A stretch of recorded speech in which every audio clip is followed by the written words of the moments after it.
தென்காசியில் மாணவர்களின் மேல் படிப்பு என்ற பெயரில் பெற்றோர்களை குறிவைத்து ஜிபே நம்பர் மூலம் மர்ம நபர்கள் பண மோசடியில் ஈடுபட்டு வரும் சம்பவம் அதிர்ச்சியை ஏற்படுத்தியுள்ளது. இதுகுறித்தான மேலும் விவரங்களை கொடுப்பதற்காக செய்தியாளர் மாரிமுத்து இணைப்பில் இருக்கிறார். பேசலாம். மாரிமுத்து, என்ன நடந்தது? முழு விவரங்கள். நிச்சயமாக ஸ்காலர்ஷிப் தருவதாக கூறி பெற்றோர்களை குறிவைத்து தற்பொழுது ஒரு மோசடி கும்பல் மோசடி செய்து வருகிறது. தென்காசி மாவட்டத்தை சேர்ந்தவர், மேலகரம் பகுதியை சேர்ந்தவர் செல்வம்.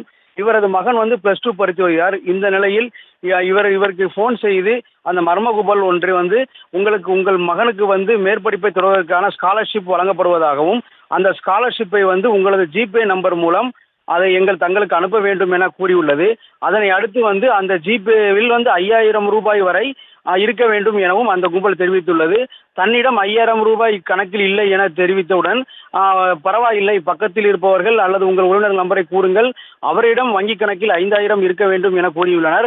உடனடியாக தனது நண்பருடைய அக்கௌண்டில் இருப்பதை அறிந்து கொண்ட அவர் தனது நண்பரின் ஜிபே நம்பரை கொடுத்துள்ளார். பின்னர் வீடியோ கால் மூலம் அவர்கள் தான் அனுப்பியுள்ள QR கோடை அவருடைய QR கோடில் ஸ்கேன் செய்யுங்கள் என கூறியுள்ளனர். இதனை அடுத்து அவர்களுடைய பேச்சை நம்பி செல்வமும் அவரது நண்பருடைய QR கோடில் அவர்கள் அனுப்பிய QR கோடை ஸ்கேன் செய்துள்ளனர். இந்த நிலையில் உடனடியாக அவரது வங்கி கணக்கில் இருந்த 5000 ரூபாய் எடுக்கப்பட்டது. இதனை அடுத்து உடனடியாக அவர் கேட்டபோது மீண்டும் உங்களுக்கு இந்த வங்கி கணக்கில் இந்த தொகையுடன் சேர்த்து உங்களுடைய ஸ்காலர்ஷிப் தொகையும் உங்களுக்கு வழங்கப்படும் என கூறி அந்த தொடர்பை அவர் கட் பண்ணிவிட்டுள்ளார். தற்போது வரை 2 நாட்களுக்கும் மேலாக அந்த தொகை வழங்கப்படவில்லை. இது குறித்து செல்வம் சைபர் கிரைம் போலீசாரிடம் தற்பொழுது அவர் ஒரு புகார் மனுவை அளித்துள்ளார். தென்காசி மாவட்டத்தில் இதுபோன்று பல்வேறு நபர்களுக்கும் இந்த தொலைபேசி வந்துள்ளதாக தெரிய வருகிறது.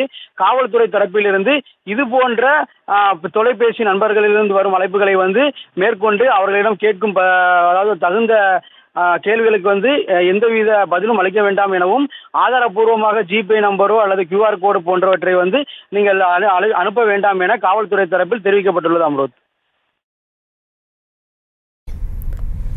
விவரங்களை வழங்கியமைக்கு நன்றி மாரிமுத்து. செய்திகளை உடனுக்குடனும் துல்லியமாகவும் தெரிந்து கொள்ள சப்ஸ்கிரைப் பண்ணுங்க.